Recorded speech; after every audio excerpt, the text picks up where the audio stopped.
us now is Patty Levitt-Reid to talk about what people are willing to sacrifice to pay for home renovations. You know, the irony is this morning we got a report out by the OECD, and they talk about the fact that the housing market, where the government's likely not doing enough to slow things down in terms of Ontario as well as BC. And we have a lot of household wealth, we have consumption, and that's been driving a lot of the economic growth here. So when you get a report out by BDO Canada saying the summer's almost here and the project of choice by many Canadians is home renovation, you can see what's going to happen to this down the road once rates start to go higher. 57% said that's exactly what they plan on doing, but these renovations are going to be costly, and as a result of them being costly, they're pulling back in other areas. Nearly a quarter will not be paying down the debt as fast as they'd like to. 25% simply won't save for emergencies, and 21% say, I'm not going to worry about retirement, that's down the road.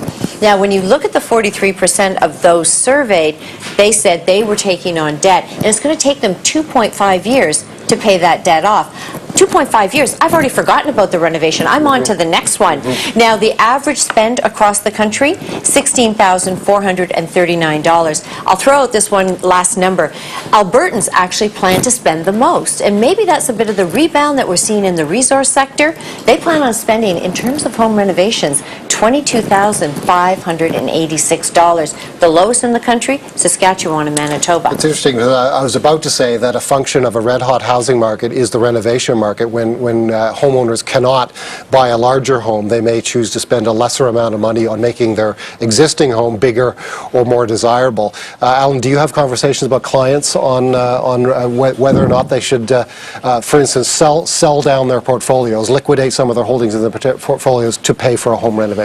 Not too often, but it'd be interesting for me, the read-through for me from these statistics is when I look at it as a name like Home Depot, right? When you look at Home Depot stock, it's just been on a tear, you know, and you wonder when you hear all these statistics and what people are doing, no wonder, you know, there's no wonder why, you know. So would Home Depot be a good investment for individuals going forward? I think it might still have more room to move higher, even though it's been one of the best performers on the index for now a bunch of years. People are continue to renovate their homes, and where do they go? They go to Home Depot. And part of the housing market problem is the fact that people are renovating and they're simply not moving, and sometimes when you look at the taxation costs to move, you think, why would I pay that money? Why don't I just put it into my own home? I also looked at some of the top financial fears for homeowners right now. One is that the renovation costs will be an overrun at 33%, sudden changes in their own financial situation. That speaks to how close people are living to the margin, their jobs, their family situation at 18%. And given the fact that we've talked about how hot the market is, if there is a retrenchment, 17% feel that they won't get their investment back. What do you think, not investors, but homeowners believe that they should be paying attention to if they're considering a costly renovation? You know what? A budget, and sticking to the budget. And sure, they're going to be cost overruns. And also, what's wrong with saving up for that renovation as opposed to saying we're in a low interest rate environment, so let's just borrow more and more? Thanks a great deal. As always, Patty Levitt-Reid, CTV's chief financial commentator. She joins us twice a show here on The Street every morning.